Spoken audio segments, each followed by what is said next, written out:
সবাইকে আমন্ত্রণ জানাচ্ছি ব্রিটিশ বাংলা নিউজের সাপ্তাহিক আইন বিষয়ক আয়োজন ব্রিটিশ লিগ্যাল অ্যাডভাইস অনুষ্ঠানে। আজ এই অনুষ্ঠানে সঞ্চালক হিসেবে আপনাদের সঙ্গে আছি আমি এটিএম মনিরুজ্জামান।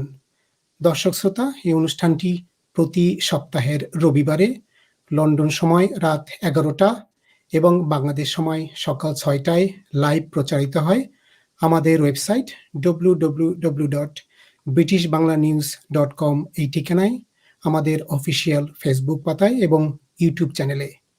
দর্শক বন্ধুরা ইতিমধ্যে হয়তোবা শিরোনামে জেনেছেন, আজ আমাদের আলোচনার বিষয় কোভিড বিপর্যয়কালে ভিসায় বেনিফিটের সুযোগ না থাকলেও বিশেষ বিবেচনায় যারা বেনিফিটের জন্য অনুমতি পেতে পারেন, or how to get access to public fund.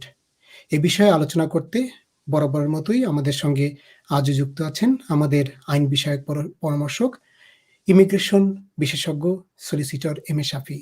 শাফি ভাই, আপনাকে স্বাগত। কেমন আছেন? ধন্যবাদ আমনুল ভাই, আলহামদুলিল্লাহ আপনাদের দোয়ায় ভালোই আছি। শাফি ভাই, আমরা জানি যে বাংলাদেশ সহ ব্রিটেন সহ সারা বিশ্বে করোনার যে মহামারীতে অনেক মানুষ মারা গেছেন। এর সাথে সাথে যারা বেঁচে আছেন তাদের ভিতরে কোটি কোটি মানুষ আর্থিকভাবে বেশ এফেক্টেড হয়েছেন এই করোনার কারণে। জব নেই, ব্যবসা নেই। সো ব্রিটেনেও আমরা জানি যে যারা ব্রিটিশ সিটিজেন তাদের জন্য বিভিন্ন রকমের সুযোগ সুবিধা আছে, তাদের জন্য বেনিফিট আছে, কিন্তু এখানে হাজার হাজার মানুষ আছেন যারা বিদেশি এবং তারা ভিসায় আছেন, কিন্তু যেহেতু প্রবলেমটা সারা ওয়ার্ল্ডের, বাংলাদেশ বলেন বা বিশ্বের যে কোনো জায়গায় তাদের ফ্যামিলি থাকুক না কেন, সবাই কিন্তু ফিনান্সিয়ালি ক্রাইসিস আছে। তো এখানে যারা আছে তাদের হয়তো স্পন্সর বাংলাদেশে, এবং হয়তোবা যখন তারা ভিসা বাড়িয়েছিলেন তখন সেটা দেখানো হয়েছিল যে আমাদের স্পন্সর আছে যারা বাংলাদেশে আমাদের ফিনান্সিয়াল সাপোর্ট প্রোভাইড করবেন। কিন্তু দেখা যায় যে পরিস্থিতি একটু পরিবর্তন হয়ে গেছে। এখানেও যেমন মানুষ জব হারিয়েছে, ব্যবসা হারিয়েছে, বাংলাদেশ বলেন বা বিশ্বের যে কোনো দেশেই তাদের স্পন্সর থাকুক না কেন, তারাও হয়তো বা ফিনান্সিয়ালি সেই সাপোর্টটা দিতে পারছে না। ফলে দেখা যাচ্ছে যে অনেক মানুষ তাদের পরিবার নিয়ে এখানে আর্থিক সংকটে আছে। সো তাদের ক্ষেত্রে আসলে কি করা যায়, তাদের কি অপশন খোলা আছে? যেমন তাদের যদি সমস্যা থাকে, বেবি থাকে, তাদের ক্ষেত্রে কি অপশন আছে? তারা কি বেনিফিটের জন্য অ্যাক্সেস এর রিকোয়েস্ট করতে পারবে কিনা, এই বিষয়ে আপনার বিস্তারিত আমরা আজকে আপনার কাছে শুনতে চাই, প্লিজ। ধন্যবাদ মনিরুজ্জামান ভাই, এটা খুবই গুরুত্বপূর্ণ বিষয়। যেহেতু আমরা এই শতাব্দীর সবচেয়ে ক্রান্তিকালের মধ্যে দিয়ে যাচ্ছি, আপনার কোভিড-19 এর ইফেক্ট বা ইম্প্যাক্ট যেটা আমাদের অর্থনৈতিকভাবে যেভাবে আছে, সামাজিকভাবে, মানসিকভাবে, সবভাবেই আমরা কোনো না কোনোভাবে আমরা ক্ষতিগ্রস্ত, এবং এর ফলে আমাদের আর্থিক সংকট, মানসিক স্বাস্থ্য, সব দিক থেকে আমরা একটা বিপর্যয়ের মুখে আছি। সো এটা আপনার খুবই ভালো একটা টপিক আপনি আনসার। আমি যতটুকু পারি শেয়ার করবো আমার এক্সপিরিয়েন্স গুলা। সো আপনারা হয়তো সবাই জানেন, যারা লিমিটেড লিভ টু রিমেইন নিয়ে দেশে আসেন বা লিমিটেড লিভ টু রিমেইন নিয়ে থাকেন, তাদের সবাইয়ের আপনার একটা কন্ডিশন দেওয়া হয় লিভের সাথে, যেটা হচ্ছে no recourse to public fund. যে ওই লিমিটেড লিভে যে ব্যক্তি থাকবেন উনি কোনো রিকোর্স টু পাবলিক ফান্ডে পাবেন না, মানে কোনো পাবলিক ফান্ড উনি অ্যাক্সেস করতে পারবেন না। এটা মূলত আসছে সেকশন 3 1971 ইমিগ্রেশন অ্যাক্টের একটা প্রভিশন। ওই প্রভিশনে বলা হয়েছে এদেশের ওয়েলফেয়ার, অর্থনৈতিক ভালো এবং পাবলিক ইন্টারেস্টের জন্য এই পলিসি রাখা হয়েছে। যারাই আপনার লিমিটেড লিভ টু রিমেইন পাবেন তাদেরকে যেন no recourse to public fund দেওয়া হয়। সেজন্য আপনি দেখবেন প্রত্যেকটা লিভে, ফর এক্সাম্পল স্পাউস ভিসা, বা এখানে যারা আপনার তাদের বাচ্চা 7 ইয়ার্স হয়ে গেছে, এখন ফ্যামিলি সহ সবাই আপনার লিভ পাইছেন, 10 ইয়ার্স রুটে লিভ পাইছেন। তারা কেউ কেউ আছে আপনার স্পাউস রুটে, যারা 18 বছর বয়সে ফুলফিল করতে পারেন নাই বা 10 ইয়ার্স রুটে চলে গেছেন, তাদের ইভেন আপনার স্পাউসের 5 ইয়ার্স রুটে, সব কিছু রুটে দেখবেন no request to public fund একটা কন্ডিশন দেওয়া আছে। এই কন্ডিশন হচ্ছে attach to your leave. So এই লিভের সাথে এই কন্ডিশনটা অ্যাটাচড। সো যাদেরই এই কন্ডিশন থাকবে ওনারা কোনো পাবলিক বেনিফিট নিতে পারবেন না। সো এখন যে আপনার কোভিড-19 প্যান্ডেমিকের ফলে আমাদের কাছে প্রচুর কোয়েশ্চন আসে যে এখন আমরা কি করব, আমাদের অর্থনৈতিক অবস্থা খুবই খারাপ, আমাদের জব চলে গেছে, আমি কোনো সাপোর্ট পাচ্ছি না, আমি ফাল্লো পাইতাম। ফাল্লো জানেন আপনি হয়তো, সবাইকে দেওয়া হয়েছে ইরেসপেক্টিভ আপনার immigration status or not. So that's immigration স্ট্যাটাসের রেস্ট্রিকশন আছে কিনা ওইটা দেখা হয় না, সবাইকে ফাল্লো দেওয়া হয়েছে, ওইটার আলাদা একটা গাইডেন্স আছে। সো অনেকেই এখন এত বিপর্যস্ত যে ওনারা কি করবেন, ওনাদের জন্য করণীয়টা কি, ওনারা খুবই হতাশ, উদ্বিগ্ন। সো যাদের এই ধরনের কন্ডিশন আছে, আপনারা একটা অ্যাপ্লিকেশন করতে পারেন। এটা বলেন আপনার কন্ডিশনটা, আপনার যে নো রিকোয়েস্ট টু পাবলিক ফান্ডের কন্ডিশন, ওইটা রিমুভ করার জন্য একটা অ্যাপ্লিকেশন করতে পারেন। হোম অফিস এক্ষেত্রে কনসিডার করবে। আচ্ছা, ধন্যবাদ শাহিদ ভাই। তো আসলে আপনি অলরেডি আম মনে হয় মেনশন করেছেন যে আপনি কি আবার এটা কি একদম বুলেট পয়েন্টে বলতে চান যে আসলে just for people to understand যে কোন ক্যাটেগরি গুলো, কোন ভিসার ক্যাটেগরি গুলো আসলে এই নো রিকোয়েস্ট টু পাবলিক ফান্ডের ভিতরে পড়ে? No request to public fund মানে আপনি আপনি বলতেছেন কাদের কাদের কন্ডিশন থাকে জি। এটা? No request to public fund যত ধরনের লিভ আছে, যেগুলো লিমিটেড লিভ টু রিমেইন আছে, সবার একই হুম, সবার একই কন্ডিশন যে ওনাদের কোনো পাবলিক অ্যাক্সেস থাকবে না। এখানে একটু এক্সেপশন আছে। এক্সেপশন বলতে আপনার যারা রিফিউজি স্ট্যাটাস আছে তাদের পাবলিক অ্যাক্সেস থাকে, এবং আচ্ছা। অন্যান্য যত ধরনের লিমিটেড লিভ টু রিমেইন আছে সবাই। বাট এখন কোয়েশ্চন আসতে পারে যে কারা কারা অ্যাপ্লিকেশন করতে পারবেন। জি। যদি আপনি এই ধরনের কোয়েশ্চেন আমাকে জি, করেন আসলে তাহলে কারা আপনি এখন আপনি যে বললেন যে ফিন্যান্সিয়ালি অবস্থা খারাপের ফলে তো আসলে এখন কোন ক্যাটেগরি বা কোন সিচুয়েশন ফুলফিল করলে কারা এই রিকোয়েস্ট মানে থাকা না পাবলিক ফান্ড অ্যাক্সেস পারমিশন না থাকার পরেও তারা জি এটি পাওয়ার জন্য কারা এপ্লাই করতে পারবেন? কোন সিচুয়েশনে তারা এপ্লাই করতে পারবেন? জি সরি, আপনি এলিজিবিলিটি। মানে মানে ক্যাটাগরি, কোন কোন ক্যাটাগরির মানুষটা তার অ্যাপ্লিকেশন করতে পারবে? জি, আপনার খুবই খুবই ইম্পর্টেন্ট কোয়েশ্চেন মনিরুজ্জামান ভাই। সো এখানে ক্যাটাগরি আমি আমি প্রথমে কিছু এক্সক্লুশন দিয়ে দিই। যারা পয়েন্ট বেস সিস্টেম আছেন তারা তারা এই ক্যাটাগরিতে অ্যাপ্লিকেশন করতে পারবে না। যেমন আগে যারা টিয়ার 2 ছিলেন, স্কিল ওয়ার্কার ছিলেন, টিয়ার 1 এ ছিলেন, স্টুডেন্ট ভিসা যারা আছেন, ইনভেস্টর ভিসা যারা আছেন, আপনারা এই সুযোগটা পাবেন না, এটা আপনাদের জন্য না। অনলি তারাই পাবেন যারা স্পাউস, পার্টনার, ওর আপনার হিউম্যান রাইটসে এদেশে কোনো লিভ পাইছেন। যদি হিউম্যান রাইটসে কোনো লিভ পেয়ে থাকে, লিমিটেড লিভ টু রিমেইন, যেখানে আপনার নো রিকোয়েস্ট টু পাবলিক ফান্ডের একটা কন্ডিশন অ্যাটাচ আছে, অনলি আপনারাই অ্যাপ্লিকেশন করতে পারবেন। এবং যারা ইউরোপিয়ান কোর্ট অফ জাস্টিসের আন্ডারে, মানে আর্টিকেল 8 এর অন্যান্য যে ক্যাটাগরি আছে, ওই ক্যাটাগরিতে যারা অ্যাপ্লিকেশন করবেন বা অ্যাপ্লিকেশন করার পর যাদের সাকসেসফুল হয়েছে, ওনারাই অ্যাপ্লিকেশন করতে পারবেন। ধন্যবাদ সাহেব ভাই। তো এখন আমরা শুনলাম কারা করতে পারবে। তো এখন যদি কেউ অ্যাপ্লিকেশন করে, তো হোম অফিসের যে অফিসাররা আ কোন ক্ষেত্রে যে ওই যে স্পেশাল যে আ বিবেচনাটা তারা প্রয়োগ করে? কোন বিবেচনাগুলো তারা নেয়? জি, আপনার ইমিগ্রেশন রুলস এর একটা হচ্ছে জিন 1.1।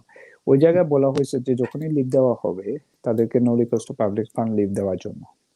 But okay. ওখানে বলা হয়েছে আনলেস কেউ যদি আপনার section 95 immigration act, immigration and asylum act 1999 এর একটা প্রভিশন আছে, যদি কেউ দেখায় সে ডেস্টিটিউট, হুম, এবং এটা হচ্ছে ওয়ান। সেকেন্ড যেটা হচ্ছে যে তাদের আর্থিক অবস্থা, তো ফাইন্যান্সিয়াল সার্কামস্টেন্স এমন যে উনি ওনার বাচ্চার ওয়েলফেয়ারটা প্রোভাইড করতে পারবেন না। যেমন এদেশের আপনার সেকশন 55 একটা প্রভিশন আছে যে সবসময় best interest of the children তারা কনসিডার করবে in any hmm. Circumstances, any application. আপনি যখনই একটা অ্যাপ্লিকেশন দেন, যখনই child involve, the authority has to consider the best interest of the child, so বা children. সো আপনার যখনই তারা ওইটা কনসিডার করবে যে ওনার যে ফাইন্যান্সিয়াল সার্কামস্টেন্সেস, ওই সার্কামস্টেন্সের জন্য কি ওই বাচ্চার কোনো ওয়েলফেয়ারের হ্যাম্পার হচ্ছে কিনা, ওইটা তারা কনসিডার করবে। So these are the two requirement. এখন আপনি হয়তো আমাকে কোয়েশ্চেন করতে পারেন যে ডেস্টিটিউশন মানে কি, মানে ডেস্টিটিউশন আমরা বলতে আমরা কি বুঝি in legal legal term. So অনেকেই আমাদের কাছে কোয়েশ্চেন করেন যে ঠিক আছে, আমার আমার ইনকাম আছে, সার্টেন লেভেল অফ ইনকাম, এখন কি ওইটা দিয়ে আমি করতে পারবো কিনা। হুম, আমার কাছে অনেকেই এরকম আসেন কনসালটেশন, আমি বলি look, you can try, but most likely দিবে না। কারণ there is a big difference between poor and destitute. Poor হচ্ছে আমার আমরা যদি পুয়ার এবং ডেস্টিটিউটের দুইটা ডেফিনেশন একটু ডিফারেন্ট করি। পুয়ার হচ্ছে যেমন আমার আর্থিক অবস্থা একটু ভালো না, বাট হুম, আমি কোনোভাবে মানে সার্ভাইভ করতে পারবো। ডেস্টিটিউশন হচ্ছে, ডেস্টিটিউট শব্দটাকে এমন ভাবে এখানে অ্যাপ্লাই করা হয়েছে যে আমি সার্ভাইভ করতে পারবো না। যেমন আমি বেনিফিটের অ্যাক্সেস না পাইলে আমি সার্ভাইভ করতে পারবো না, আমি মারা যাব। আমার কোনো অ্যাকোমোডেশন থাকবে না, আমার কোনো ফুড থাকবে না, আমি যে আমার বেসিক নিডস এর যেগুলা দরকার, আমাদের ফান্ডামেন্টাল রাইটস, ফান্ডামেন্টাল নিড যেগুলা, ওই নিডটা আমি ফুলফিল করতে পারবো না। এক্ষেত্রে আমি আমি মারা যাব। আমার question of survival. So these are the two different things. So যারাই আপনারা এই ধরনের সিচুয়েশনে আছেন, they should make an application. তাদের সার্কামস্টেন্সেস দিয়ে তারা এই সার্কামস্টেন্সেস কে এক্সপ্লেনেশন দিয়ে ওনারা অ্যাপ্লিকেশন করতে পারবেন।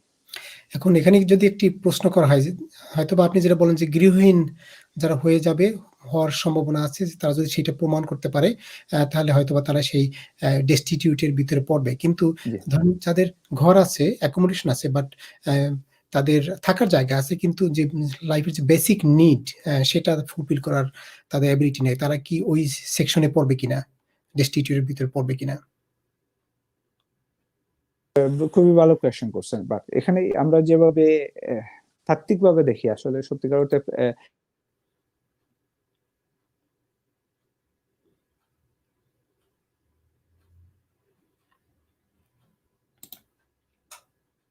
this is not the case at all. They have to consider all the factors. সাহেব আপনার ছবিটা চলে গেছিল, আর আপনার মনে হয় হয়তো আমি আমি আমি দুঃখিত, আমি দুঃখিত। এটা কি ঠিক হয়েছে ভাইয়া? না, আপনি তাহলে কি একটু বের হয়ে আবার ঢুকবেন? ডার্ক আসতেছে আপনার স্ক্রিনটা। ওকে, জাস্ট দর্শক শ্রোতা, আমরা দুঃখিত, তার সাথে একটু কানেকশনে আমাদের সমস্যা হয়েছে, বাট আমরা আশা করি উনি খুব শিগগিরই আমাদের মাঝে চলে আসবেন।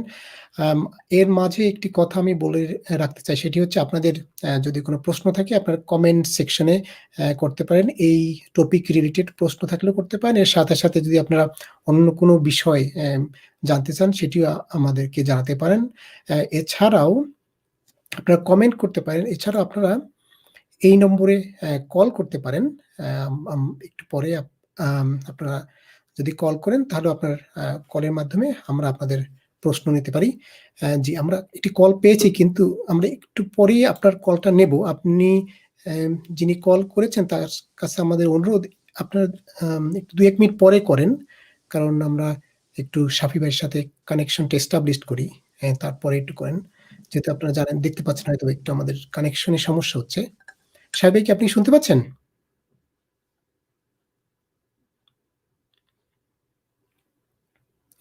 জি, আমাদের আর ২-১ মিনিট সময় দেন, তারপরে এই কলটা করেন। আমি নম্বরটা স্ক্রিনে রেখে দিচ্ছি, আর নম্বরটা তারপরে আমি বলে দিচ্ছি। সেটি হচ্ছে যারা ইউকে থেকে করবেন তারা ডায়াল করতে পারেন।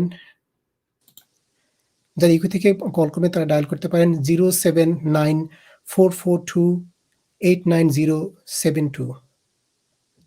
জি, শাফি ভাই বলেন। আমি দুঃখিত মনিরুজ্জামান ভাই, আমি জি। I don't know যারা somehow. কল করছেন আমাদের একটু কাইন্ডলি আর অনুগ্রহপূর্বক আর কয়েকটা মিনিট সময় দেন। আমরা আমাদের যে আজকে যে টপিকের যে ডেলিভারিটা এটা আমরা শেষ করি। তারপরে আমরা প্রশ্ন পর্বে যাই। তাহলে হয়তোবা আমাদের জন্য একটু ইজি হয় আমাদের আপনাদের এটা সার্ভ করার জন্য। আমাদের ৫ টা মিনিট সময় দেন কাইন্ডলি। তারপর একটু কল করেন। জি, শাহিদ ভাই বলেন প্লিজ। জি। তো ওরা আপনাদের একটা ধরেন আপনার যে একটা স্পেসিফিক ইস্যু যে তারা কনসিডার করবে, this is not the case. এখন আপনাদের আমি যেভাবে ডেস্টিটিউটের সংজ্ঞা দিলাম, এটা হচ্ছে আপনাদের যে আমার কোনো কিছু থাকবে না। যেমন ফর এক্সাম্পল কারোর হাউস আছে, আপনি যেটা বলছেন, এখন তার যদি কোনো ইনকাম, কল নিয়ে জি, কলটা চলে গেছে আবার। জি, আপনি বলেন। জি, ধরেন আপনার যে সিচুয়েশন আমাকে বলছেন, আমার একটা ঘর আছে, কিন্তু আমি এখন এমন একটা ক্রাইসিস আমার আসছে যে আমি ইয়ে করতে পারবো না। সো হোম অফিস যে অ্যাপ্রোচটা এভাবে নিবে যে আমার যদি ইনকাম না থাকে আমি মর্গেজ দিতে পারবো না। আমি যদি মর্গেজ দিতে না পারি, আমার ব্যাংক আমার ঘরটা নিয়ে নিবে, তো আমি কি হয়ে যাব? হোমলেস হয়ে যাব। তখন আমাকে automatically I will be consider as a destitute, because I am losing everything. Hello, আসসালামু আলাইকুম। আসসালাম। জি, বলুন। জি, আপনাদের এই লাইভের প্রোগ্রামটা দেখছিলাম, তো আমার একটা প্রশ্ন ছিল আর কি। জি, অবশ্যই করেন প্লিজ। জি, কলটা জি, একটু ধন্যবাদ ভাই। কোয়েশ্চনটা করেন আপনি। জি, আপনি বলেন। হ্যাঁ, হ্যালো, আসসালামু আলাইকুম। আসসালাম। জি, বলেন।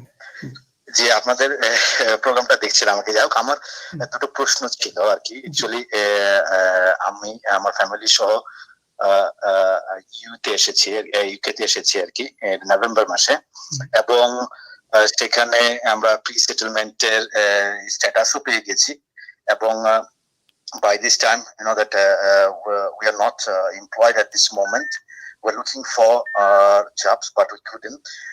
At this moment we applied together, me and my wife,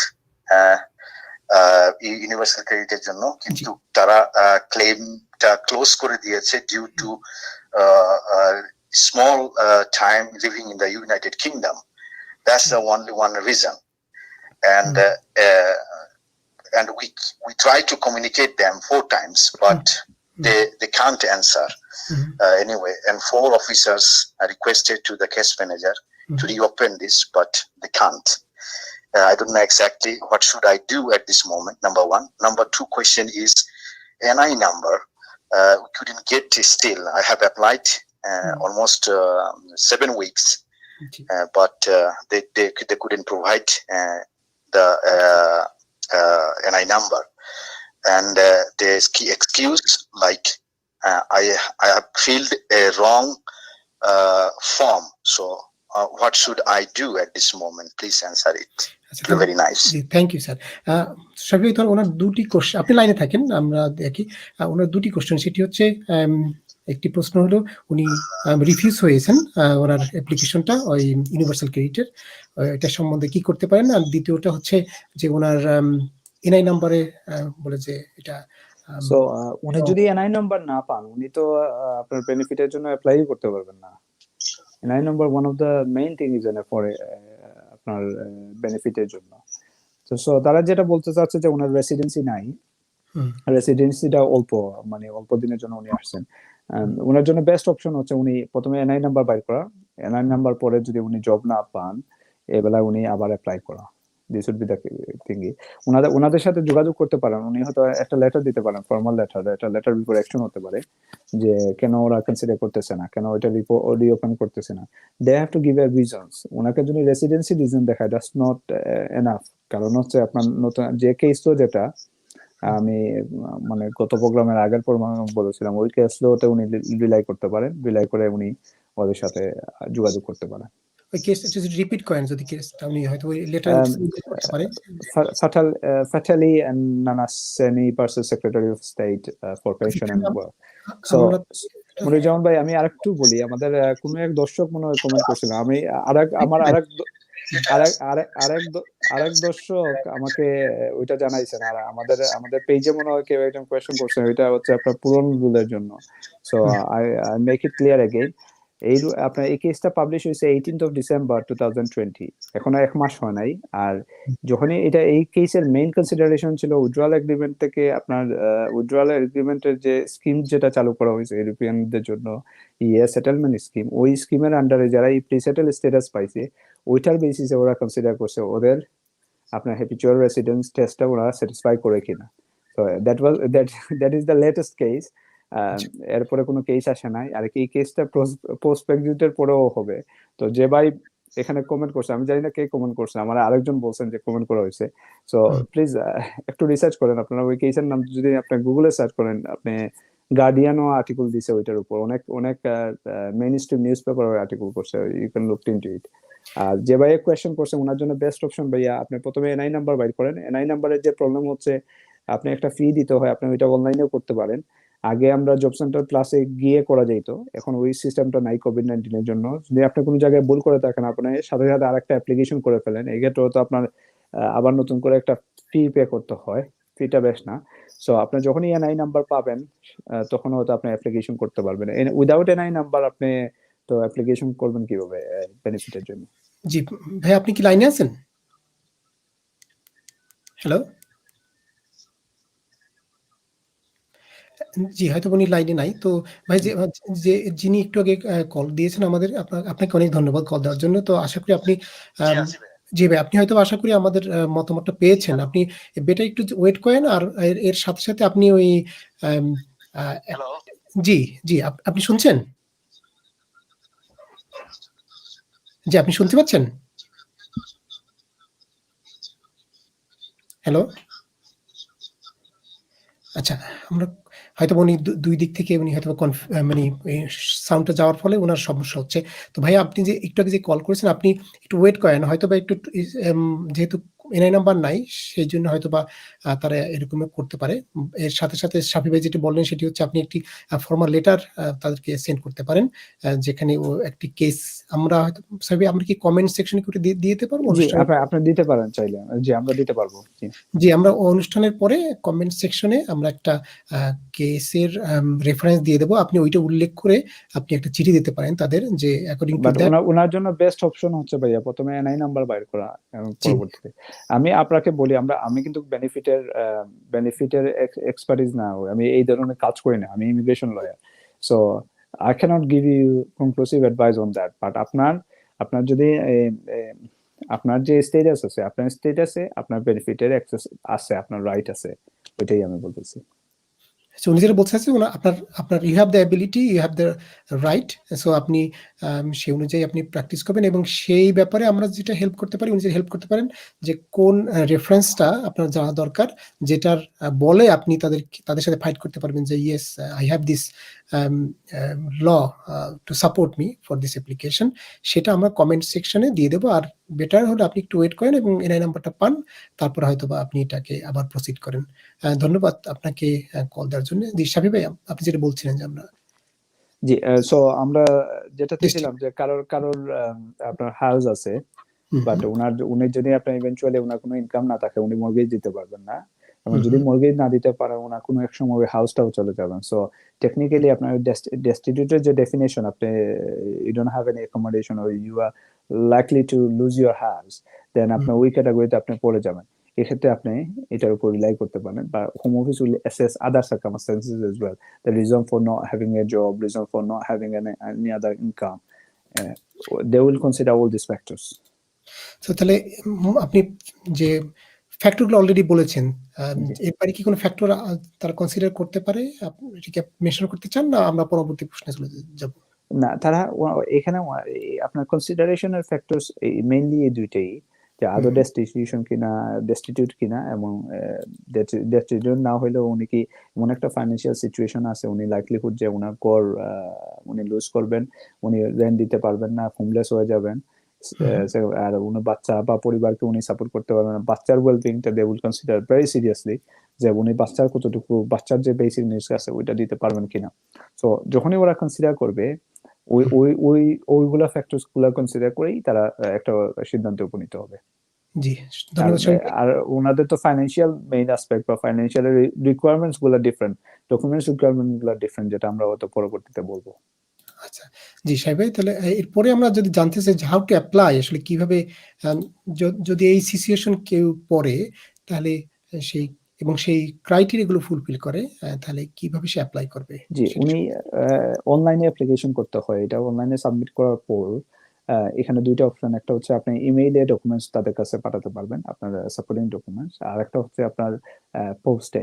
so তারা ২ টারই ওরা ইনস্ট্রাকশন দিয়ে দেয় ইন দ্য এন্ড। ওইটা কোভিড-19 এর জন্য অনেক পরিবর্তন হয়েছে। অনেক জিনিসে দেখা গেছে যে আগে যেটা আমরা পোস্টে দিতাম, এখন ওইটা ইমেইলে দিতে হচ্ছে। সো জি, আপনারা যখনই এটা online application form. So you have to put all your details, passport number, আপনার বায়োমেট্রিক কার্ডের নাম্বার, আপনার date of birth, all this information, আপনার সব পার্সোনাল ইনফরমেশন। আপনি অবশ্যই ওই ফর্মেই আপনাকে কোয়েশ্চেন করবে আপনার আর্থিক আর্থিক অবস্থা তারা কনসিডার করার জন্য, আপনার ইনকাম কত, আপনার এক্সপেন্ডিচার কত। So you have to provide all this information. So information আপনারা যখনই প্রোভাইড করবেন, try to be very precise. এবং যেমন আপনি যে ব্যাংক স্টেটমেন্ট দিবেন, আপনার ব্যাংক স্টেটমেন্টে ওই এক্সপেন্ডিচার গুলো রিফ্লেক্ট করতে হবে। কিছু শপিং আছে যেগুলা কোনো আপনার রিসিট নাই, কোনো আপনার অনেক সময় ক্যাশ দিয়ে আমরা কিনে থাকি, যেমন ফর এক্সাম্পল কন্যা শপে আমরা অনেক সময় কার্ড ইউজ করি না, এক্ষেত্রে হয়তো ব্যাংক স্টেটমেন্ট ওটা রিফ্লেক্ট করবে না। You can give an explanation of certain expenditure, বা মেইন যে এক্সপেন্ডিচার, ফর এক্সাম্পল আমি আপনার বুঝতে রেন্ট। পারছি। আপনি একটু এই পার্টটা যদি শেষ করেন সেটি হচ্ছে যে আমি যেটা বলতে চাচ্ছিলাম যে অ্যাপ্লিকেশন প্রসেসটা কি? এটির পরে আমরা যে জি, ডকুমেন্টস সো আপনার ওই আমি সুবিধা অ্যাপ্লিকেশন প্রসেসই আছে, ওই অ্যাপ্লিকেশন ফর্মে এই ইনফরমেশন গুলা থাকে। সো আপনারা আচ্ছা। ওইটা প্রিসাইসলি ওই ইনফরমেশন গুলা প্রোভাইড করতে হবে। ইনফরমেশন প্রোভাইড করার পর হুম, আপনারা নেক্সট স্টেজে চলে যাবেন। নেক্সট স্টেজে হচ্ছে আপনার declaration and all this. So আপনারা যখনই অ্যাপ্লিকেশন সাবমিটটা করবেন, ওখানে কোনো অ্যাপ্লিকেশন ফি নাই। আপনারা হুম, সাবমিট করার পর আপনারা ওইটা either তারা they will provide you an email address where you will be sent, or sometimes they say we will send you an email and tell you what to do. So আপনি based on that আপনি অ্যাকশনে যাবেন। এটাতে provision হচ্ছে কোনো জায়গায় আপনার পোস্টে আপনি দিতে পারবেন। So জি, হ্যালো, শুনতে পাচ্ছেন? হ্যালো, জি, শুনতে পাচ্ছেন? হ্যালো? হ্যালো, ইয়েস, জি বলুন। হ্যালো? হ্যালো, হ্যাঁ, আমি শুনতে পাচ্ছি, আপনি বলুন। হ্যালো, আমরা শুনতে পাচ্ছি, আপনি বলুন ভাইয়া, আপনি বলুন। হ্যালো। জি, আপনি হ্যাঁ বলুন। ভাইয়া, জি, ওই যে আমি এই যে এনআই নাম্বারের ব্যাপারে আপনারা ভাইয়া সাজেশন দিলেন আর কি, যে এনআই জি। নাম্বার ছাড়া অ্যাকচুয়ালি মানে বেনিফিট অ্যাপ্লাই করাটা সম্ভব না আর কি। হুম, বাট আমার প্রবলেমটা এখন এখানে শুধু বেনিফিটই অ্যাপ্লাই না, এনআই নাম্বারই প্রবলেম, তারা আমাকে দিচ্ছে না। এখন ভাইয়া আচ্ছা। সাজেস্ট করছে যে আমার অ্যাপ্লাই করতে কিংবা কোথাও একটা চার্জ দিতে। হুম। আসলে অ্যাকচুয়ালি কিভাবে আবার পুনরায় এনআই নাম্বারের জন্য অ্যাপ্লাই করা যায়, সেক্ষেত্রে যদি একটু গাইডলাইন দিতেন, এবং বেনিফিটের জন্য কি জবটা কি জব দেখানো কিংবা জবে স্টার্ট করা, এটা কি খুবই ইম্পর্টেন্ট কিনা, বিকজ যেহেতু এখন জবের সিচুয়েশন খুব খারাপ, সো এই মুহূর্তে জব অ্যারেঞ্জ করতে পারছি না। জব ছাড়াও অ্যাপ্লাই করলেও কিভাবে করা সম্ভব, সেটার জন্য যদি একটু গাইডলাইন দিতেন। So first of all NI কিভাবে পুনরায় অ্যাপ্লাই করা যায় এবং কোথায় কি করলে ভালো হয় এবং কিভাবে করলে ভালো হয়। সেকেন্ডলি জব ছাড়া বেনিফিট পেতে হলে কিভাবে পাওয়া যেতে পারে। জি, থ্যাংক ইউ। আমরা ফোনটা, জি, থ্যাংক ইউ। আমরা তাহলে খুব ভালো হতো। জি, জি। আপনি কি অনলাইনে অ্যাপ্লিকেশন করছিলেন এনআই এর জন্য? আচ্ছা, প্রশ্নটা আরেকটু, আপনি কি অনলাইনে উইদাউট জব অ্যাপ্লাই করছেন ভাইয়া? সো প্লিজ যদি ভাইয়া, একটু আপনি কি অনলাইনে অ্যাপ্লাই করছেন? ভাই, আপনি কি অনলাইনে অ্যাপ্লিকেশন করেছিলেন নাকি না? না, আমি অ্যাকচুয়ালি হ্যাঁ, আমি অ্যাকচুয়ালি ফর্ম আমি অর্ডার দিয়েছিলাম। আপনি কি কোনো পেমেন্ট করছিলেন অ্যাপ্লিকেশনের জন্য? এনআই এর জন্য একটা পে করতে হয়, I think around 35 pound or 30 pound.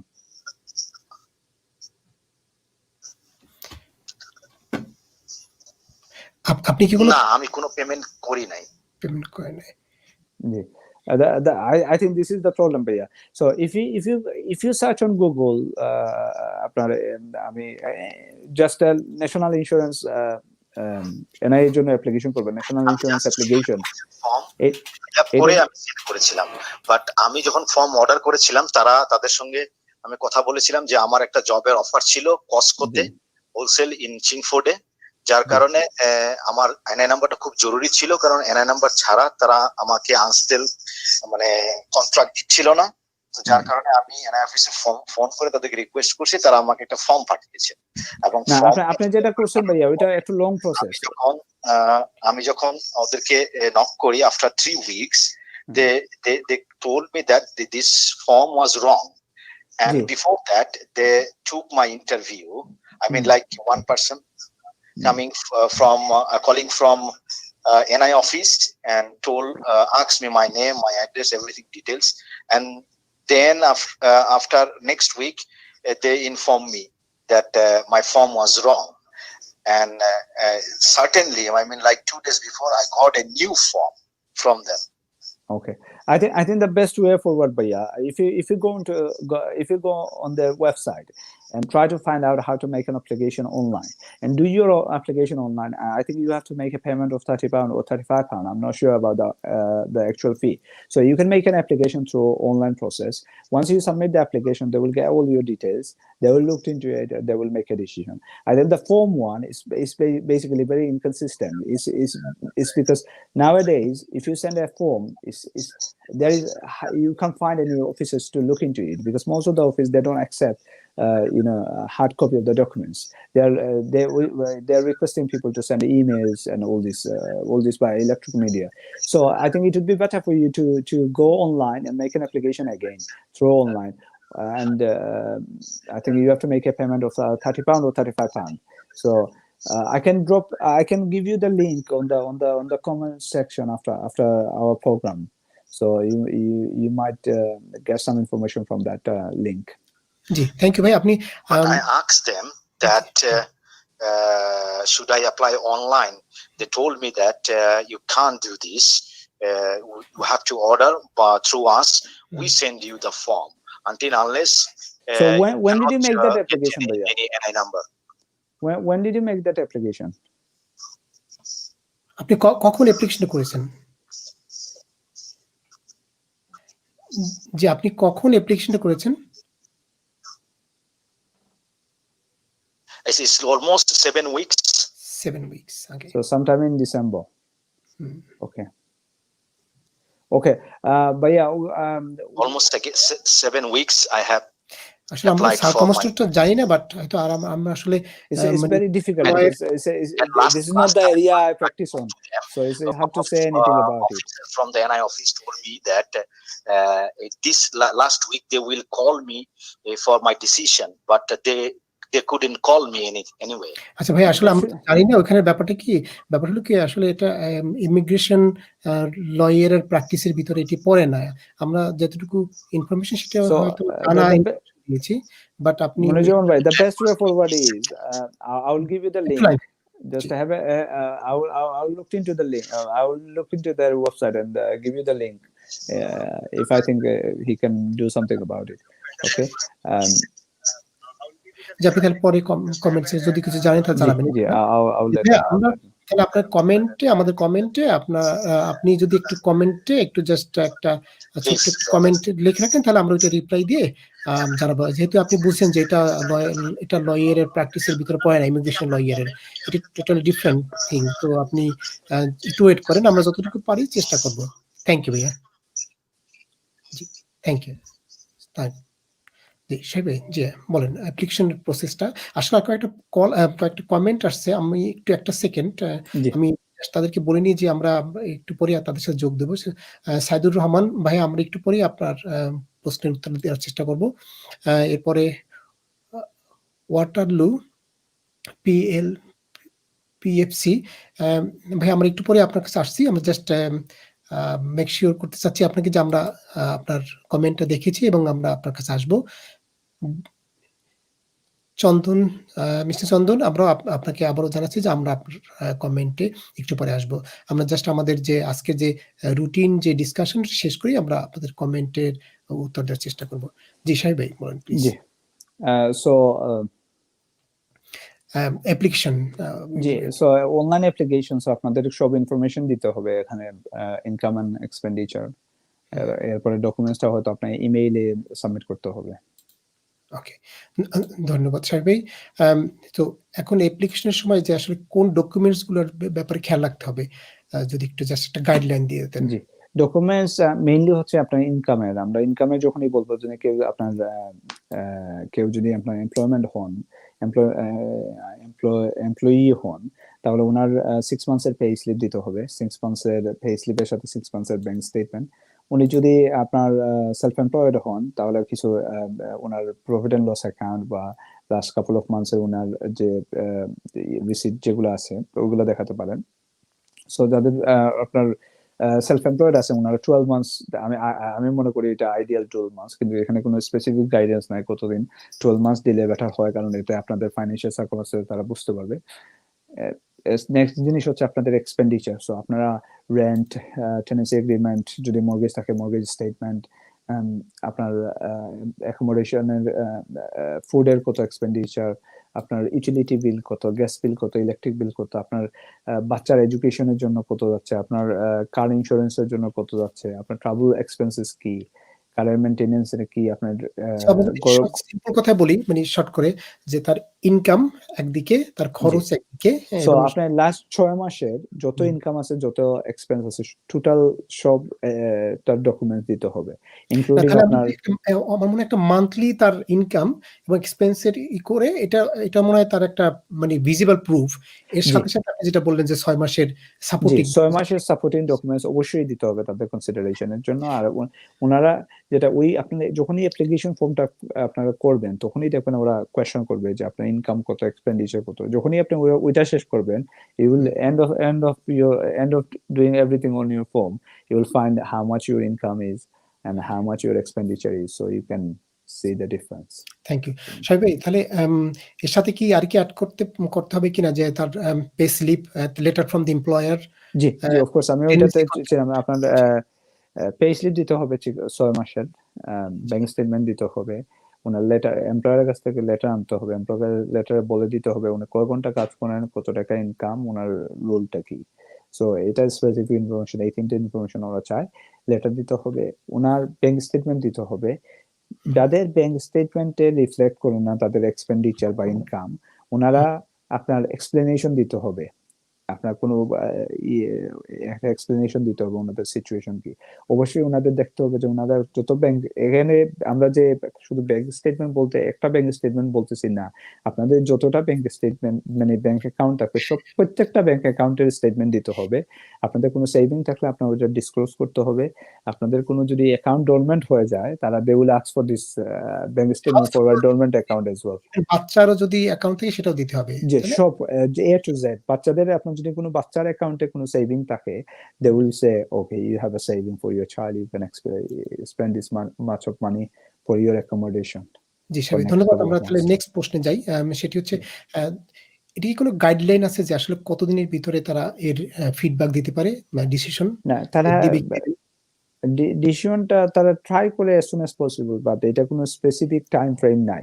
So আমি আমার পূর্ববর্তী জবে আমি যখন ছিলাম তখন আমি অ্যাপ্লিকেশন করছি, এরকমও হয়েছে আমি যেদিন ডকুমেন্ট দিছি এর 1 ওয়ার্কিং ডেজ এর ভিতরেও ডিসিশন দিছে।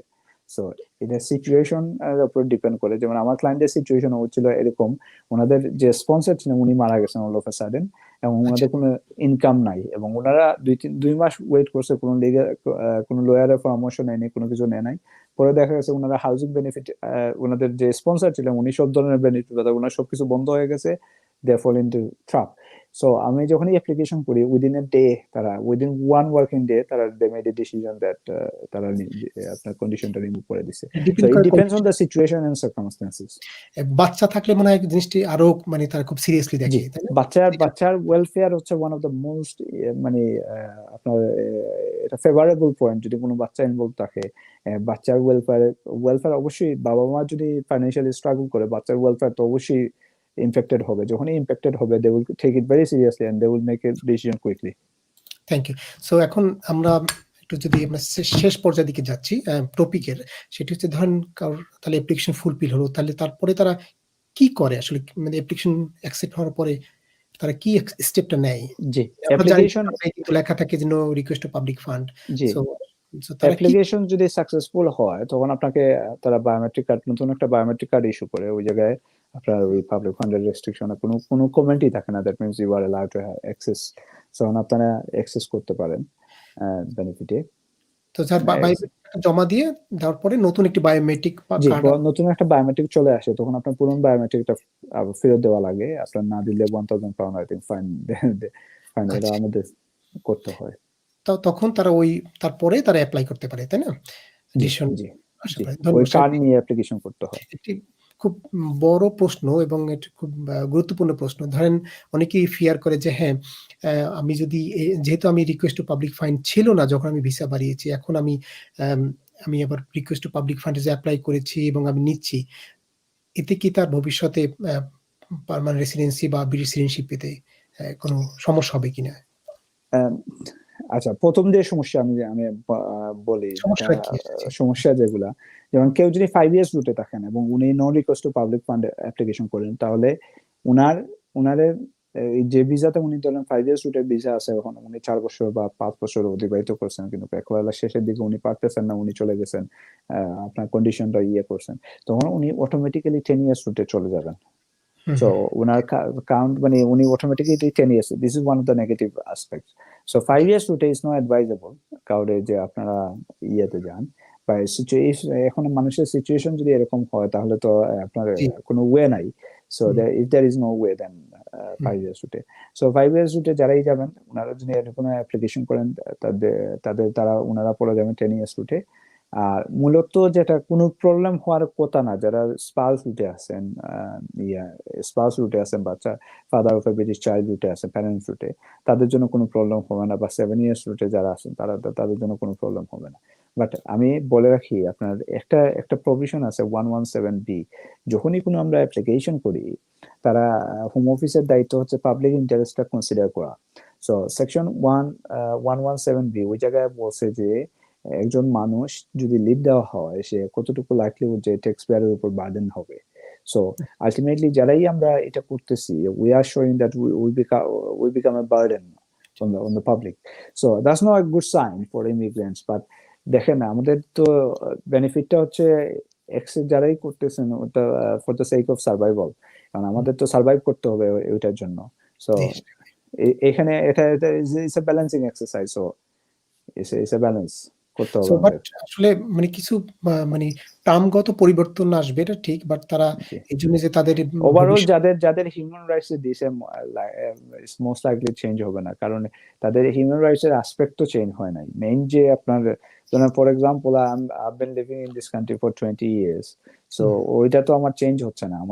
আমাদের family and private life I have established in this country hasn't been change, even though আমার জন্য if I have a request to public fund still hasn't been change. So this is the thing. এখন আপনার যারা spouse রুটে আছেন, তাদের যদি relationship ঠিক থাকে, তাহলে তাদের তো মেইন অ্যাপ্লিকেশনের যে বেসটা, ওইটা তো চেঞ্জ হচ্ছে না। Basis of the application has been change. Maybe the condition attached to the leave has been changed, but the basis of the application hasn't been changed. For example, if I'm a father of a British child and if I was granted 10 years leave to remain, that means আমার ওইটা তো change হবে না, even though if I have access to public fund. এটা কোনো significant difference আসে না। But the Home Office always consider public interest. 117B subsection 6 এর আন্ডারে তারা কনসিডার করে, তখন ওইটাতে সমস্যা হয়। জি, যারা কল করতে চাচ্ছেন আপনারা এখন কল করতে পারেন। আমরা আমাদের টপিক শেষ করে ফেলছি। সাহেব, এর ব্যাপারে তো মোটামুটি আপনি have done what should be delivered. আপনি কি মনে করেন? আমরা কমেন্ট সেকশন যাচ্ছি, এর সাথে সাথে বলে রাখছি যে যদি কেউ আপনারা কল করতে চান, আপনারা এখন কল করতে পারেন। এটা আমাদের জন্য best time to answer your call. So আপনারা কল করতে পারেন। একটু আগে আমি দেখেছি 2-3 জন কল করেছেন। আমি দুঃখিত, আমি ধরতে পারিনি, বিকজ তাহলে আমাদের এই যে টপিকের আলোচনাটা বাধাগ্রস্ত হচ্ছে। সাহেব, অনেকে কয়েকজনই কমেন্ট সেকশনে কিছু জানতে চেয়েছেন, অনেকক্ষণ হলো। আমরা দুঃখ প্রকাশ করছি যে আমরা আসলে আমাদের নির্ধারিত টপিক শেষ করে আসতে চেয়েছিলাম বলে একটু দেরি হয়েছে।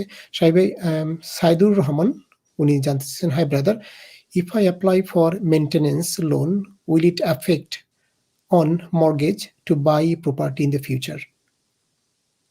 Look, I don't do conveyancing, but I have good idea about this, so I'll give you some information. Yeah, because you recently have experience, isn't it? No, you know, I started it back in 2013, but since then I haven't practiced in the area of conveyancing. So আপনার যদি কোনো loan আনেন ভাইয়া, তখন আপনি যখনই মর্গেজের application করবেন, আপনার মর্গেজের অ্যাপ্লিকেশন যখনই করবেন, আপনাদের দুইটা জিনিস ওরা কনসিডার করে। একটা হচ্ছে আপনার মর্গেজ রিপেমেন্ট করার এবিলিটি কি, এটাকে, আর আপনার এফোর্ডেবিলিটি কি, মানে আপনি এফোর্ড করতে পারবেন কিনা। সো এই দুইটা জিনিস তারা কনসিডার করবে। প্রথমে দেখবে আপনার ইনকাম এবং আপনার কমিটমেন্ট কি কি আছে, মানে কি কি এক্সপেন্ডিচার আছে। সো আপনি যখনই লোন আনবেন, লোনের জন্য আপনার একটা রিপেমেন্ট করতে হবে, দিস ইজ ইউর এক্সপেন্স। এখন ওইটা তারা কনসিডার করবে, এর উপর বেস করে আপনাকে তারা আপনার মর্গেজ দিবে। যখনই আপনার লোন থাকবে, লোনের একটা রিপেমেন্ট থাকবে, তখনই আপনি যে অ্যামাউন্ট এক্সপেক্ট করবেন বেসড অন ইউর স্যালারি 4.6% ও 4.7%, 4.7 টাইমস, যেটা টাইম অফ ইউর স্যালারি, এটা যেটা হবে, এটা হচ্ছে একটু রিডিউস হবে। তার কারণ ওই অ্যামাউন্টটা, লোনের অ্যামাউন্টটা, they will minus that, deduct that loan amount. Okay, so এটা আপনার ওইটা কিছু ইম্প্যাক্ট আসবে। But I'm not a mortgage broker, so I think it would be better for you to have a consultation with a mortgage broker who would assist you on this matter. জি, সাদির রহমান ভাই, আপনি হয়তোবা আপনার যেহেতু এটি আসলে immigration related না, তারপরেও শাফি ভাইয়ের হয়তো পার্সোনাল এক্সপেরিয়েন্স থেকে চেষ্টা করেছে আপনাকে যতটুকু সম্ভব ইনফরমেশন দিতে, বাট আপ টু ডেট ইনফরমেশনের জন্য আপনি বেটার কোনো মর্গেজ অ্যাডভাইজারের সাথে কথা বললে ভালো হয়। এর পরের প্রশ্নটি আমি যদি একটু, শাফি ভাই কি আপনি পড়া সম্ভব? আপনার জি পাশে জি কম্পিউটার আছে? জি আজকে গ্লাস লাগাইছি ভাই, তো পড়তে পারবো ঠিক আছে। ভাই। আমি I have applied for interloop settlement. PFC. ভাই আমি ভাই আমি I have applied for settlement visa for my 3 brother and sisters. After applied, they refused. Then we asked for review. That was before last March. Now we are still waiting for reply. No news. No news. We have sent a letter, an email, but still no replies. So what we have to do, so they have to go to the solicitor, says, until we get any answer from them, cannot do anything. But my question, why they are taking so long for decision? What shall I do now? And how long shall I wait? So I 3 think months. I understand the question, Bhai. But Mhm. to be honest with you, Bhai, I really appreciate your question. But the problem is, I don't know what kind of application you made. So you say settlement visa. I don't know the category. Now উনি apply করছেন universal settlement visa. Oh, sorry, I apologize. Settlement visa. Yeah, settlement visa is start with C. So so we don't know exactly what kind of application you have made. But if you made a settlement application, in country settlement application, you should have been given right of appeal. So I'm not sure. If you send a reconsideration, like a representation to the Home Office to reconsider your application or reconsider your case again, the most likely Home Office will not consider it, because if there is a provision for them to do administrative review, then they will do within that provision, within that time frame, if you do that. But otherwise, if you send a representation asking them to reconsider it, they will not, and it will take ages to get any response, because you are sending a letter to office indicating no one, so then no one will answer this question. So you have to wait. You can wait, but I'm not exactly sure what sort of situation you had, or what sort of application you made, what circumstances you had. So unless I have all this information, I can't actually give any feedback. But if you send a no more representation for reconsideration, highly likely you won't get any response from them.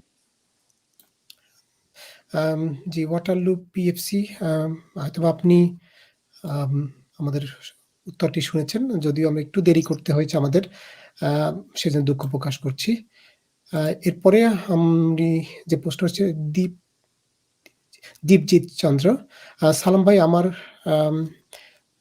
শাফি ভাই আপনি একটু পড়েন, আমি একটু কলটা নিই, একটা call আসছে। হ্যালো। জি, সালাম আলাইকুম। আসসালামু আলাইকুম। জি ভাইয়া। আমার নাম নুরুল ইসলাম। জি, কেমন আছেন? আপনাদের একটা লাইভ অনুষ্ঠান চলতেছে বর্তমানে। জি, জি। আমি ইউকেতে আসছিলাম 2015 সালে। হুম। আমার ন্যাশনাল ইন্স্যুরেন্স আমি 2015 সালে অক্টোবর মাসে আমি ন্যাশনাল ইন্স্যুরেন্স বানাইতে দিছি। কিন্তু আনফরচুনেটলি আমার ন্যাশনাল ইন্স্যুরেন্স তারা ওই সময় দেয়নি। পরে আমি 2018 সালে আমি আমার ন্যাশনাল ইন্স্যুরেন্স ইনকোয়ারির জন্য আমি কাগজপত্র পাঠাইছি। পাঠানোর পরে তারা আমার অ্যাড্রেসে আমার ন্যাশনাল ইন্স্যুরেন্স নাম্বার পাঠাইছে। কিন্তু 2020 সালের আগস্ট মাসে আমার পুরো ফ্যামিলি, আমি ডেনমার্ক থেকে আসছি। আসার পরে আমার আমি বেনিফিটের জন্য অ্যাপ্লাই করছি, এবং আমি কাজ করছি, আমার সেলফ এমপ্লয় ব্যবসা দেখাইছিলাম, আমি ব্যবসা ছিল। তারপরে আমি 2019 সালে কাজ দেখাইছি। 2020 সালে আমি সেলফ এমপ্লয়ি, আমি নিজে একটা কাজ করতেছি, যা ভেজিটেবলস আইটেমের।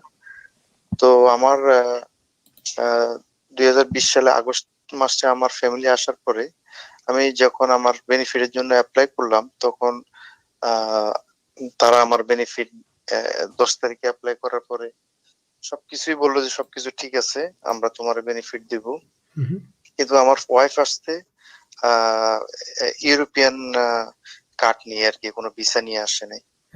তো আমার national insurance number same national insurance number এবং কি সেম নাম সেম জন্ম তারিখ আরেকজন বেনিফিট নিতেছে। এখন আমার বেনিফিটও বন্ধ করে দিচ্ছে, ওরা আমার জোনালও বন্ধ করে দিচ্ছে, আমি কোনো কিছু অ্যাক্টিভ করতে পারতেছি না। আইডেন্টিটি ফ্রড হয়েছে শাফি ভাই। হ্যাঁ, আইডেন্টিটি ফ্রড হয়নি না হয়েছে আমি বলতে পারি না। তারা বলতেছে যে আমার সেম নাম সেম জন্ম তারিখ আরেকজনে নিতেছে। বাট আপনি তো নেন নাই, তাই না? না, আমি তো নিতেছি না। আচ্ছা, কিন্তু প্রশ্নটা কি? আমার যে ন্যাশনাল ইন্স্যুরেন্স নাম্বারটা ওটা দিল পিডব্লিউ দিয়ে, এটা আমার যে আপনার অ্যাকাউন্টেন্ট আছে সে বলতেছে এই ন্যাশনাল ইন্স্যুরেন্স নাম্বারটা 80 সালের পরে কিংবা 90 এর আগের, কিন্তু আমি আসছি 2015 সালে। কিন্তু আমার ন্যাশনাল ইন্স্যুরেন্স নাম্বার পিডব্লিউ দিয়ে, এই প্রেক্ষিতে মনে করেন আমি অনেকবার আমার এই ন্যাশনাল ইন্স্যুরেন্স ইনকোয়ারির জন্য আমি পাঠাইছি, কিন্তু আমার বাসার অ্যাড্রেসে সেম ন্যাশনাল ইন্স্যুরেন্স নাম্বার আসছে এবং কি সেম অ্যাড্রেস আমার সেম পোস্ট কোডে। কিন্তু আরেকটা আমার কাছে একটা চিঠি আসছে, যারা এই সেম নাম সেম জন্ম তারিখ দিয়ে যারা বেনিফিট নিতেছে তাদের ন্যাশনাল ইন্স্যুরেন্স নাম্বার, তাদের বাচ্চার জন্ম তারিখ, নাম সবকিছু আমার মানে একটা মিস্টেক হয়ে একটা লেটার আমার বাসায় চলে আসছে। জি। তো এখন আমি এই অবস্থা আমি আপিল করছি, কিন্তু আমার কোনো এখনো রায় দিতেছে না, কোনো কিছু ডিসিশন দিতেছে না। প্রশ্নটা কি তাহলে এখন? আমার প্রশ্ন হলো যে আমার যে সেম প্রবলেমটা, এই প্রবলেম আমি আপিল করছি, এখন কি আমি কি বেনিফিট পাবো নাকি পাবো না, সেজন্য আমি আমার প্রশ্নটা এটাই আর কি। আমার দেখেন, এটা যেটা হয়েছে আপনার সাথে, আপনার আইডেন্টিটি সামহাউ একজন চুরি করে নিয়ে গেছে বা আপনার আইডেন্টিটি সামহাউ একজন ইউজ করতেছে। সো যাই হোক, আপনার অ্যাপিল চলতেছে ভাই, জাস্ট ওয়েট এন্ড সি আপনার অ্যাপিলের কি হয়। যেহেতু আপনি বলতেছেন আপনি কখনো করেন নাই, আপনি 2015 থেকে দেশে আসেন, বাট আমার কাছে একটু একটু একটু আমি একটু কনফিউজড, কারণ আপনি যদি 2015 এ অ্যাপ্লিকেশন করেন, why didn't you get your NI number there and then? Because তখন তো এগুলা ইজি ছিল। আপনার রিসেন্টলি একটু ঝামেলা হইতেছে বিকজ অনেক মানুষ আসছে একসাথে অ্যাপ্লিকেশন দিতে, অনেক ডেডলক অনেক, বা 2015 এর দিকে তো অনেক ইজি ছিল। আমি ওই সময় আমি এনআই নম্বরটা আমি নিতে যাই আমি নিছিলাম না, কারণ আমি ওই সময় কাজ করতাম, অনেক বিজি ছিলাম এই জন্য। তো আমার সরি ভাই, আপনি এনআই নাম্বার ছাড়া কিভাবে কাজ করছেন? আমি নিজে ওন মানে সেলফ এমপ্লয়ি ব্যবসা করছি। আমি অনেকবার গেছি, আমি অনেকবার গেছি অফিসে, আমার বলতেছে তোমার পাশের অ্যাড্রেসে পাঠাবো, কিন্তু আমার পাঠায় নাই। পরে আমার পাঠাইছে 2018 সালে। আপনি যদি 2015 থেকে যে আপনি সেলফ এমপ্লয়েড ছিলেন, আপনার কি ইউটিআর নাম্বার ছিল? UTR unique? জি না ভাইয়া, there is some problems, কথা বলছেন। So hopefully by best of luck, আপনি জাস্ট ওয়েট এন্ড সি, দেখেন তারা অ্যাপিলেট ডিসিশন কি দেয়, বুঝছেন। there are few things I think you made a mistakes, আর আপনিও করেন নাই, there is somewhere something went wrong, so just wait for the decision. আমার যে অ্যাকাউন্টেন্ট আছে সে বলতেছে যে আপনার এটা পিডব্লিউপি থেকে তারা কোনো মিস্টেক করছে, হয়তো সেম অন্যজনেরটা আপনার দিয়ে দিছে। এটা তো আপনার HMRC, I don't understand the whole situation, but yeah, you should have got your NI number at the very beginning when you came in this country. You cannot work, you shouldn't work as a self-employee. আপনার যদি NI number ছাড়া আপনি কিভাবে কাজ করছেন is a big doubt. So hope all the best ভাইয়া, and আপনি just wait করেন, দেখেন তারা ডিসিশন কি দেয়, ঠিক আছে? যদি আপনি যেহেতু এখানে মানে আসলে ক্লিয়ার, আপনার তো ফেয়ার, আপনি তো যেহেতু আপনি যদি ফেয়ার হয়ে থাকেন তাহলে আপনি অবশ্যই ফাইট করতে পারবেন। এবং অনেক সময় হয়, যেমন ওই যে বাংলাদেশি একজন, আপনি জানেন যে শাফি ভাই যে একজন শেফ, সে ওই যে ওই ক্রিমিনাল আপনার কনভিকশনের জন্য হোম অফিসে অন্য নামে অন্য লোক পরে এটা ওনার ঘরে আসে, উনি 12 বছর বা 10 বছর সাফার করতেছে। এটা হয়, এখানে হয়েছে, অনেক দুর্ভাগ্য হয়তো আপনার। আপনি ওয়েট করেন এবং দেখেন, হয়তো পরবর্তীতে আপনার যদি কোনো প্রশ্ন থাকে আপনি নেক্সট অনুষ্ঠানে আমরা ইনশাআল্লাহ আবার আপনার সাথে কথা বলবো। থ্যাংক ইউ ভাই কল দেওয়ার জন্য। ঠিক আছে, অনেক ধন্যবাদ। জি, আপনাকে অনেক ধন্যবাদ কল দেওয়ার জন্য। শাহিদ ভাই, সরি আপনি জি, চন্দ্র ওনার একটি মানে খুব গুরুত্বপূর্ণ কমেন্ট। দীপজি চন্দ্র দাদা আবারও দুঃখ প্রকাশ করছি, যেহেতু আপনি দেখতে পাচ্ছেন যে আমরা আসলে সব দিকে চেষ্টা করছি একটু আনসার করার জন্য।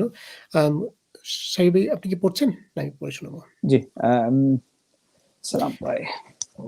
প্রিয়কল, এখন যে কল করছেন আপনি কাইন্ডলি একটু এই আমরা যে এখন কমেন্টটা উত্তর দিতে চাচ্ছি সেটার পরে একটু কল দেন। আমি অনুরোধ একটু বিনয়ভাবে অনুরোধ করছি, কারণ এই ভদ্রলোক অনেকক্ষণ আগে কমেন্ট করে আমাদের জন্য ওয়েট করছেন। সো আমরা মনে হয় তাকে একটু প্রায়োরিটি দেওয়া উচিত। আপনি কাইন্ডলি আমাদের অনুষ্ঠানটা দেখছেন তো হয়তো বা আপনি একটু আমাদের ভাই দেখেন, আমি আবারও বলি, আপনারা যারা আমি বেনিফিট অ্যাক্সেস নিয়ে বলতেছি, আমি বেনিফিটের ওই জিনিসগুলো আমি জানি না। আমি আমাদের আমরা ইউকে তে যারা আপনার লিগ্যাল প্র্যাকটিশনার আছি, আমরা এক একজন এক এক এরিয়ার জন্য, এবং আমি যে অ্যাডভাইস দিতেছি এটা আপনার কনক্লুসিভ না, আর আমার যে এরিয়াতে আমার কোনো এক্সপার্টিজ না, I can give advice on this topic. So আপনি এখন এটা বেনিফিট রিলেটেড কোয়েশ্চন, মানে যেমন ভাই I shouldn't advise, to be very honest. So আপনার যে সিচুয়েশন ভাইয়া, the best way forward is আপনি যদি জব সেন্টার প্লাসে তাদের সাথে যোগাযোগ করতে পারেন, অথবা আপনি ওই আপনার ওই citizen advice bureau, they can help you with this, because তারা they deal with this benefit stuff a lot.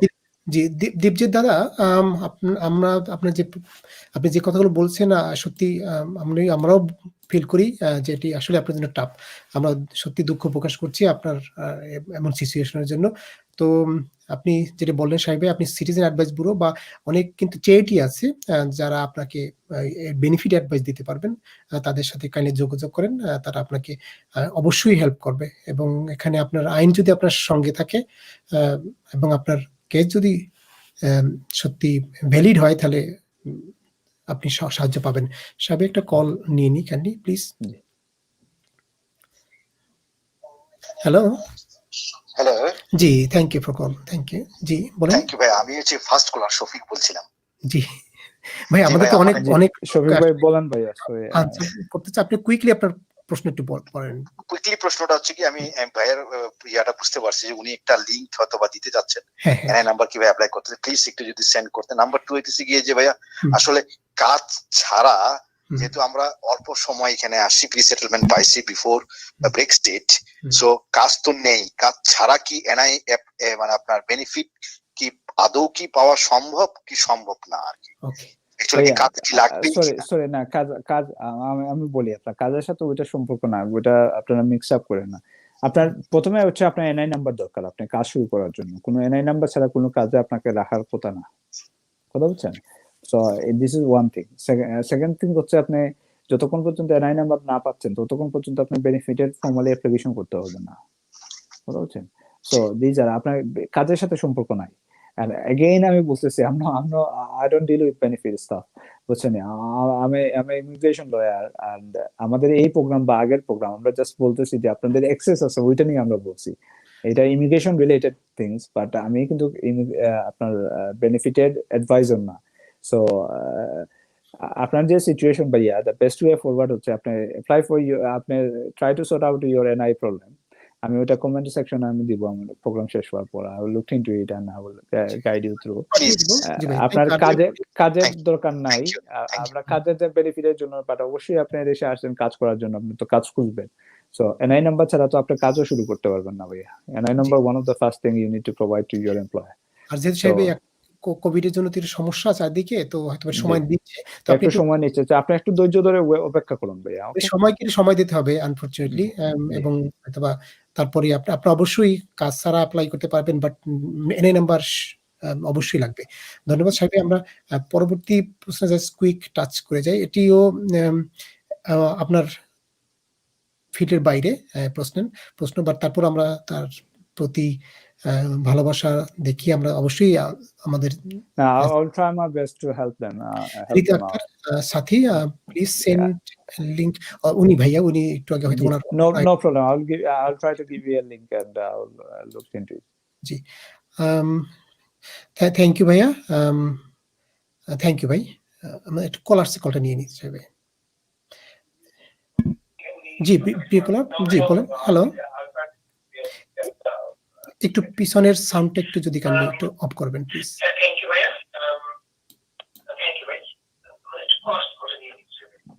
Hello,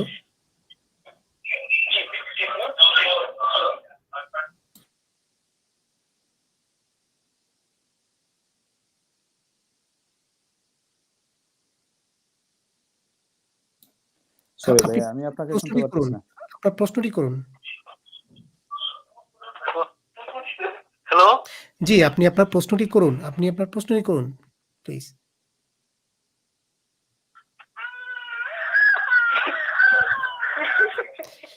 সাহেব ভাই, এনিওয়ে সাহেব ভাই, অন্য কিছু কি আর এড করতে চান? ও আম, সরি, আই অ্যাপোলোজাইজ। আমার একটু কুইকলি আর কয়েকটা আনসার আছে। আনসার নিতে হবে, প্রশ্ন নিতে হবে। I applied for NI number 4 weeks ago. I have not got any reply yet. So আসলে NI ভাই number জাস্ট ওয়েট করেন, এনআই wait, নাম্বার please. এখানে অনেক সময় লাগতেছে, বিকজ একসাথে অনেক অ্যাপ্লিকেশন হয়েছে, প্লাস হ্যাঁ, কোভিড-19 প্যান্ডেমিকের জন্য অনেক সময় যাচ্ছে, সো আপনাদের একটু ওয়েট করতে হবে। জি, সাহেব ভাই, আপনার রিলেটেড প্রশ্ন। কাসম বিডি, ভাই সালাম নিবেন। আমি ফেব্রুয়ারি 2020 সালে ফ্রি সেটেলমেন্ট আবেদন করি। তারপরে আমি পর্তুগাল চলে যাই। এরপর আমার ইমেল আসে প্রুফ অফ অ্যাড্রেস দিতে। লাস্ট ইমেল আসে জুলাই 2020-এ। আমি দিতে পারিনি সময় মতো। এখন আমি 22শে ডিসেম্বর 2000 আপলোড দিছি proof of address, bank statement দিলাম। শুধুমাত্র ডিসেম্বর মাসের লেনদেন করছি। তাতে কোনো সমস্যা হবে নাকি? তো আসলে আম, প্রিসেটমেন্ট এটা রিলেটেড। আপনার প্রিসেটেড স্ট্যাটাসে যখন দিছে, আপনার কোনো টাইম ফ্রেম যদি দিয়ে থাকে, উইদিন টাইম ফ্রেমের ভিতরে দেওয়া ভালো। যদি এটাতে আপনি আপলোড করার পর তাদেরকে আপনি একটু চেঞ্জ করেন, আপনি কিভাবে আপলোড করছেন, this is one of the thing. আপনি যদি তাদের ওয়েবসাইটে গিয়ে আপলোড করেন, ওই জায়গায় করতে পারবেন। আপনি কি ফিঙ্গারপ্রিন্ট দিছিলেন কিনা, this one other thing. So যদি ওদের কাছে আপলোড করে থাকেন তাহলে জাস্ট ওয়েট, আর যদি আপনি আপলোড এটা প্রপারলি হয়ে থাকে তাহলে জাস্ট ওয়েট করেন, দেখেন হয়তো তারা কোনো আউটকাম দিবে। ধন্যবাদ সাহেব ভাই। আর লাস্ট কোশ্চেন, উনি শাহনাজ হাওলাদার, উনি বলছেন নতুন কোনো আইন করেছেন কিনা? আসলে কোন ব্যাপারে আপনি আইনটি শুনতে চেয়েছেন? আপনি মেনশন করেননি। ফলে আসলে আমরা বুঝতেছি না যে আপনি কোন আইনের ব্যাপারে বলছেন। আপনাকে ধন্যবাদ। আপনি যদি কমেন্টে আবার বলেন তাহলে আমরা হয়তোবা চেষ্টা করব। Thank you. সাহেব, একটা লাস্ট কল আমরা নিয়ে নিই। হ্যালো। আসসালামু আলাইকুম। জি, ওয়ালাইকুম আসসালাম।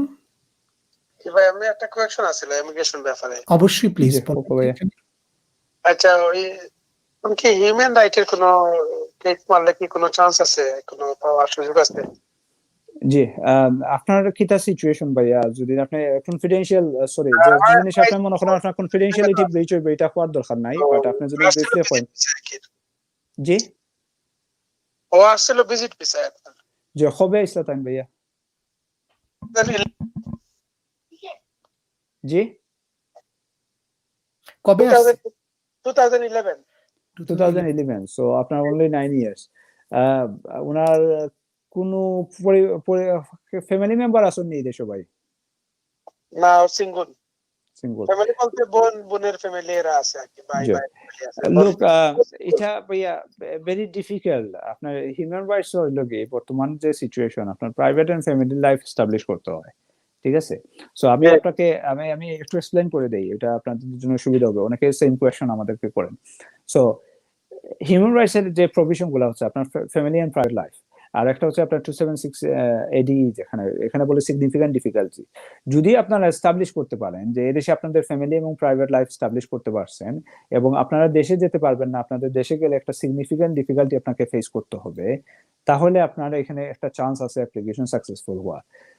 Most of the time, Home Office approach such a very generic approach. They refuse the application on the basis that you spend most of your life in Bangladesh or whatever the country is, and you spend only 9 years in the UK.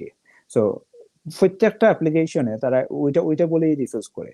So, look, bhaiya, 9 years is not a significant period according to the Home Office, but if there is any evidence of সমস্যা থাকে পাড়া প্রতিবেশীর সাথে, ওইটা কি দেখায়? ওইটা কি হিউম্যান পড়ে না?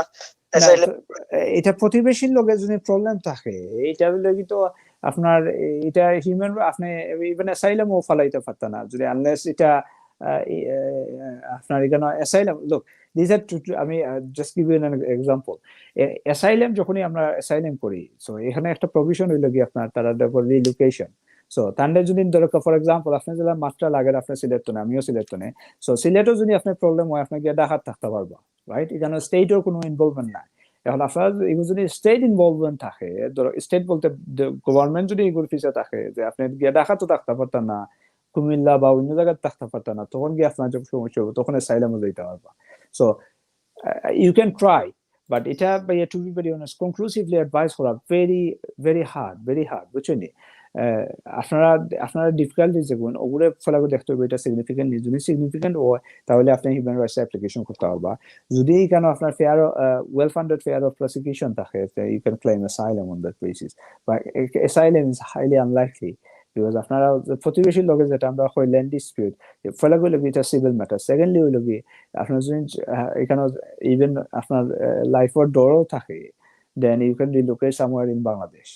So it's very hard to win. ঠিক আছে ভাইয়া, ধন্যবাদ। থ্যাংক ইউ ভাইয়া আপনার কল দেওয়ার জন্য। জি শাহিদ ভাই, আমার লাস্ট কমেন্টটি জাস্ট নিয়ে নিয়ে আপনি জানেন, উনি বলছেন যে উনি আসলে বলছেন কোনো নতুন আইন হয়েছে কিনা। ইউরোপিয়ান মানুষের জন্য এখন পর্যন্ত নতুন কিছু আসে নাই আপু। ওই যে অ্যাপেন্ডিক্স ইউ যেটা ইন্ট্রোডিউস করা হয়েছিল ব্যাক ইন 2019 ওইটাই এখন চলতেছে, ওইটাই এখন পর্যন্ত ওইটাই আছে। সো ভবিষ্যতে যদি কোনো পরিবর্তন আসে of course will let you know. Thank you Shahid, thank you. একটি লাস্ট কমেন্ট আমরা নিই। সালাম ভাই, who do have ILR in settlement, what is the best time to apply for citizenship? ওকে, যার ILR হয়ে গেছে তারপর কত দিনের ভিতরে অ্যাপ্লাই করা উচিত? In general for you and their number members. Yes, যারা আপনারা সেটেলমেন্ট অলরেডি পেয়ে গেছেন, রাইট? আপনাদের যদি টোটাল রেসিডেন্সি ইউকে রেসিডেন্সি যদি 6 ইয়ার্স না হয় তাহলে you have to wait for 6 years to be completed, right? আপনারা যখনই 6 ইয়ার্স কমপ্লিট হবে you can make an application. So আপনাদের ওই যে ইউরোপিয়ানদের ওইটা একটু ডিফারেন্ট, ওইখানে ওই যে ফ্রি ফ্রম ইমিগ্রেশন কন্ট্রোল যেটা ওইটা কিন্তু ইয়ে আপনাদের জন্য অ্যাপ্লিকেবল না। সো আপনারা যখনই 6 ইয়ার্স হবে, আপনার 5 ইয়ার্স রেসিডেন্সি কমপ্লিট করছেন, ঠিক আছে, যখনই 6 ইয়ার্স হবে you can make an application. Because আপনারা অনেক সময় আমি বলি এটা একটু এক্সপ্লেন করি, অনেকে কনফিউজড হয়ে যাবেন। ধরেন for example I completed 5 years residency back in June, but I didn't make any application until now. So এখন যদি আমি অ্যাপ্লিকেশন করি, আমাকে সেটেলমেন্ট দেওয়া হলো আজকে ডিসেম্বরে, সো ডিসেম্বরে সেটেলমেন্ট হইলেও আমার সেটেলমেন্টটা কাউন্ট হবে যখন আমি completed 5 years back in June। So আমার যখনই 6 ইয়ার্স কমপ্লিট হবে তখনই আমি ওই 1 year free from immigration restriction application করতে পারবো। Thank you. জি ধন্যবাদ। প্রিয় দর্শক শ্রোতা, এতক্ষণ যারা আমাদের অনুষ্ঠান দেখলেন এবং ভবিষ্যতে যারা রেকর্ডেড ভার্সন দেখবেন তাদের প্রতি অনেক কৃতজ্ঞতা জানাচ্ছি আমাদের পক্ষ থেকে, এবং তাদের প্রতি আমরা আমাদের আন্তরিক দুঃখ প্রকাশ করছি যাদের আমরা কল আনসার করতে পারিনি, এবং অনেক কমেন্ট আমরা এখন আসছে। আপনারা হয়তো দেখছেন যে আমরা প্রায় 1 ঘন্টা 7 মিনিটের মতো আমরা লাইভে ছিলাম। আপনারা জানেন যে কালকে সাহেবের সকালে অফিস আছে, তো আমরা সেই জন্য আসলে দুঃখ প্রকাশ করছি। আমাদের টাইমটি লিমিটেড, এবং অবভিয়াসলি প্রতিটি ব্যক্তির প্রশ্ন এবং সমস্যা বিভিন্ন রকমের। সো এটি এই অল্প সময়ের ভিতরে দেওয়া আসলে খুবই কঠিন। আপনার যদি কোনো ব্যক্তিগতভাবে কোনো ডিটেলস পরামর্শ চান তাহলে আপনারা হয়তো শাফি ভাইয়ের সাথে যোগাযোগ করতে পারেন। আমি তার অফিস অ্যাড্রেসটি স্ক্রিনে দিয়ে দিয়েছি, এবং এটি আমাদের এই পোস্টের উপরেও আছে। এর সাথে সাথে আপনাদের প্রতি আরো একবার কৃতজ্ঞতা জানাচ্ছি। শাফি, আপনি যদি সবার কাছ থেকে বিদায় নিতেন প্লিজ। জি, আপনাদেরকে অসংখ্য ধন্যবাদ যারা আমাদের সাথে ছিলেন। আমরা চেষ্টা করতেছি আপনাদেরকে যতটুকু পারি যে ইনফরমেশন দরকার আপনাদের সাথে শেয়ার করার। সো আপনারাও আমাদেরকে প্রোগ্রামটা দেখেন, আমাদের সাথে দেখেন। আমরা ভবিষ্যতে আরো চেষ্টা করবো আপনাদের কাছে আরো সুন্দর অনুষ্ঠান উপস্থাপন করতে। আরেকটি হয়তোবা অনুরোধ আমাদের, সেটি হচ্ছে আপনারা কোন বিষয়ে জানতে চান সামনের প্রোগ্রামে, সামনের রবিবারে আপনাদের যারা দেখছেন বা আপনাদের কোনো পরিচিত যাদের নিয়ে আপনারা ভাবছেন তাদের কোন টপিকসটা তাদের জন্য জানলে ভালো হয়, সেটি আপনারা কমেন্ট সেকশনে এই লিখে আমাদের জানাতে পারেন। আমরা সেটা দেখে আমরা সেই অনুযায়ী আপনাদের অনুযায়ী আমরা প্রোগ্রাম সাজাবো। এর সাথে, সাথে আপনারা দেখেন যে আমরা আমাদের সময় ব্যয় করছি আমাদের বাঙালি ভাইদের জন্য যারা ব্রিটেনে আছেন তাদের যাতে সাহায্য হয় একটু ইনফরমেশন সেবার দেওয়ার জন্যে। আপনারা আমাদেরকে হেল্প করতে পারেন। আপনারা হয়তোবা এই অনুষ্ঠানটি শেয়ার করতে পারেন। তাহলে হয়তোবা আপনাদের যারা বন্ধু লিস্টে আছে বা তাদের বন্ধু লিস্টে আছে তারাও হয়তোবা কোনো ইনফরমেশন পেতে পারে যেটা তাদের জন্য